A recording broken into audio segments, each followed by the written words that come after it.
Hello friends. India अब rank number 3 में आ चुका है टोटल कोरोना वायरस केसेस के मामले में। यूनाइटेड स्टेट्स और ब्राज़ील के बाद अब इंडिया तीसरा देश बन चुका है जहां पे कोरोना वायरस के सबसे ज़्यादा केसेस हैं। बाकी सारे देशों में भी इसके मामले बहुत तेज़ी से बढ़ते जा रहे हैं और रोज़ाना कई मौतें हो रही हैं। तो हमें इस समय बहुत जल्द एक वैक्सीन की ज़रूरत है, लेकिन कितनी जल्दी बन सकती है एक वैक्सीन?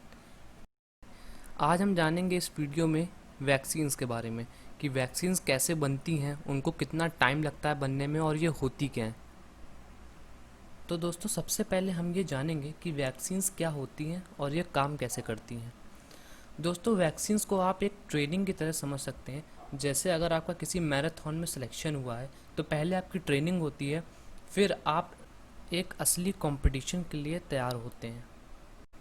वैक्सीन्स भी कुछ इसी तरीके से वर्क करती हैं। जब भी कोई वायरस, बैक्टीरिया, माइक्रो ऑर्गेनिज्म हम लोग की बॉडी में आके हम लोग को इन्फेक्ट करता है, तब हम लोग का इम्यून सिस्टम इस वायरस या बैक्टीरिया के खिलाफ रिस्पॉन्स करता है। हमारा इम्यून सिस्टम 3 मेन स्टेप्स के ज़रिए इस वायरस के अगेंस्ट रिस्पॉन्स करता है।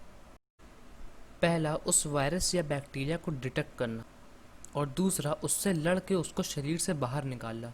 ये काम जनरली हमारे वाइट ब्लड सेल्स करते हैं।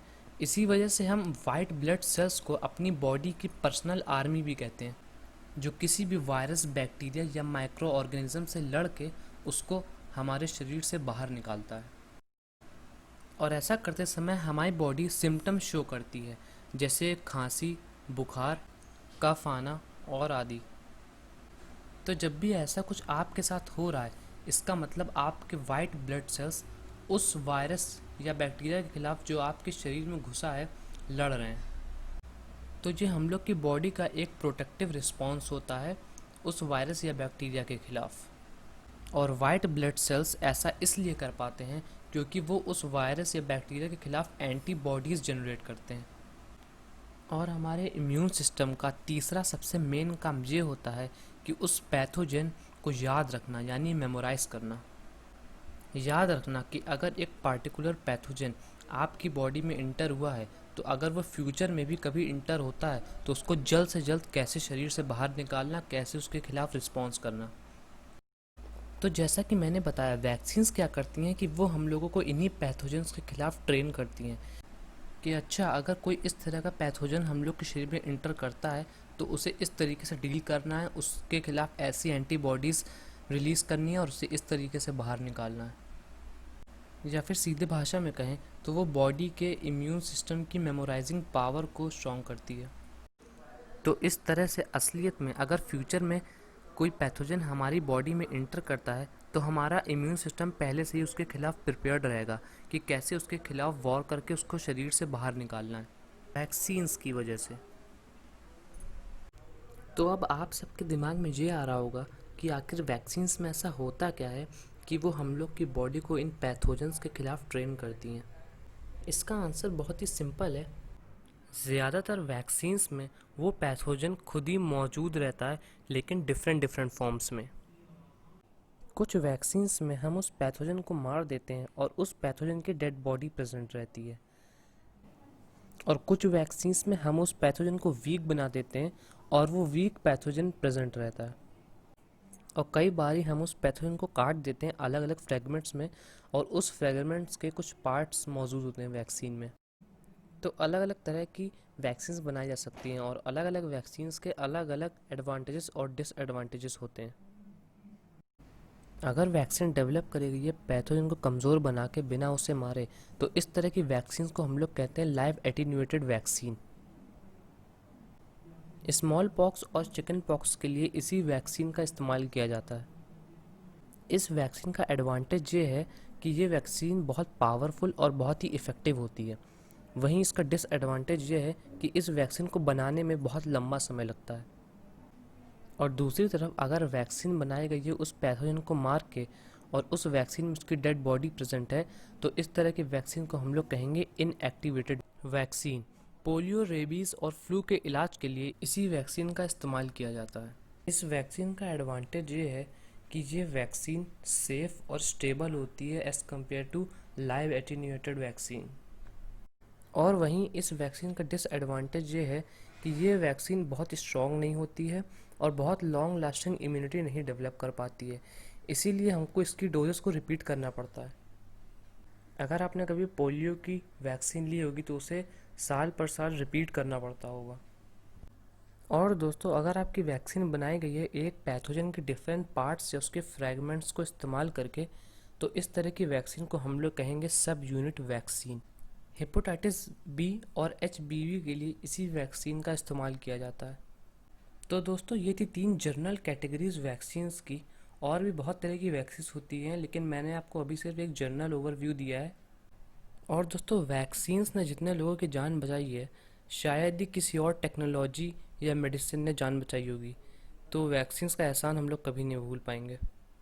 दोस्तों, वैक्सीन्स के इन्वेंशन से पहले, यानी आज से करीब 250 साल पहले, जो child mortality rate under 5 years था वो लगभग 40 से 50% हुआ करता था। यानी अगर आज से 250 साल पहले किसी औरत के बच्चा हुआ है तो इसके 50% चांसेस थे कि वो बच्चा 5 साल से पहले ही मर जाएगा। लेकिन वैक्सीन्स के इन्वेंशन के बाद डेवलप्ड कंट्रीज़ में ये रेट अब घट के 1% से भी कम हो गया है।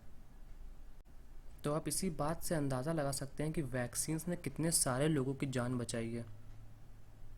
तो दोस्तों, अब सवाल ये उठता है कि वैक्सीन्स को बनाने में समय कितना लगता है। आम तौर पे तो वैक्सीन्स को बनाने में 10 साल लग जाते हैं, लेकिन कोविड-19 की वैक्सीन के लिए एक्सपर्ट कह रहे हैं कि जिस तेज़ी से काम चल रहा है, इसको देखते हुए लगभग 1 से 1.5 साल में इसकी वैक्सीन तैयार की जा सकती है। अब तक की सबसे तेज़ बनाई जाने वाली वैक्सीन है मम्प्स की वैक्सीन, जिसे बनाने में भी लगभग 4 साल लग गए थे। और वहीं दूसरी तरफ है HIV की वैक्सीन, जो अभी तक बनी नहीं है, लेकिन ऐसा प्रेडिक्ट किया जा रहा है कि 2030 तक वो वैक्सीन तैयार हो जाएगी। और दोस्तों, अगर ऐसा होता है कि वो 2030 तक बन जाती है, तब भी उस वैक्सीन को बनने में 50 साल लग चुके होंगे। तो इतना समय भी लग सकता है एक वैक्सीन को बनाने में। वैक्सीन्स को बनाने में दोस्तों मेनली 3 स्टेजेस होती हैं।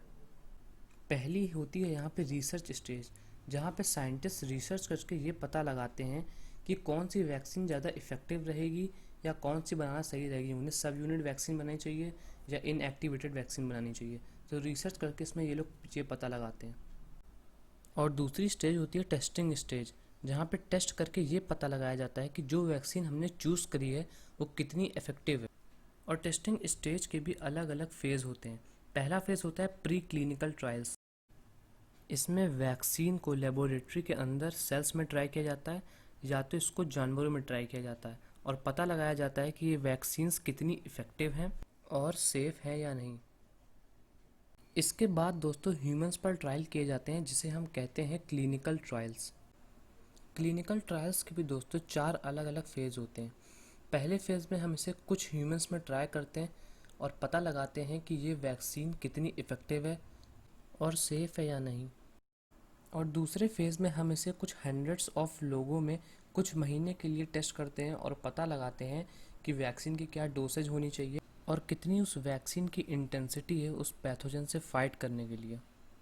और दोस्तों तीसरे स्टेज में हम इसे हज़ारों लोगों में ट्राई करके देखते हैं और पता लगाते हैं कि लार्ज स्केल में वैक्सीन कितनी सेफ़ है, इसके कोई साइड इफ़ेक्ट्स तो नहीं आ रहे हैं। और इस स्टेज में दोस्तों सालों तक लग सकते हैं, क्योंकि हम इसमें वैक्सीन को लॉन्ग टर्म के लिए देखते हैं कि क्या पता वैक्सीन लगाने के बाद शॉर्ट टर्म में तो वो हम लोग को फ़ायदा कर रही है, लेकिन लॉन्ग टर्म में 1 साल 1.5 साल बाद इसके बहुत हार्मफुल साइड इफ़ेक्ट्स आ रहे हैं, तब क्या होगा। इसीलिए इसे टेस्ट करने में बहुत लंबा समय लगता है। और इसके बाद आता है चौथा फेज़, जिसमें हम वैक्सीन को अप्रूवल के लिए सरकार के पास भेजते हैं और सरकार हमें लाइसेंस देती है कि हाँ आप इस वैक्सीन को मैन्युफैक्चर कर सकते हैं और लोगों को दे सकते हैं, क्योंकि ये इफ़ेक्टिव निकली है। और इसके बाद आती है मैन्युफैक्चरिंग की स्टेज। अब आपको अप्रूवल मिल चुका है, आप जल्दी से जल्दी फैक्ट्रीज लगाओ और वैक्सीन्स का मास प्रोडक्शन करो, कम से कम समय में ज़्यादा से ज़्यादा वैक्सीन्स।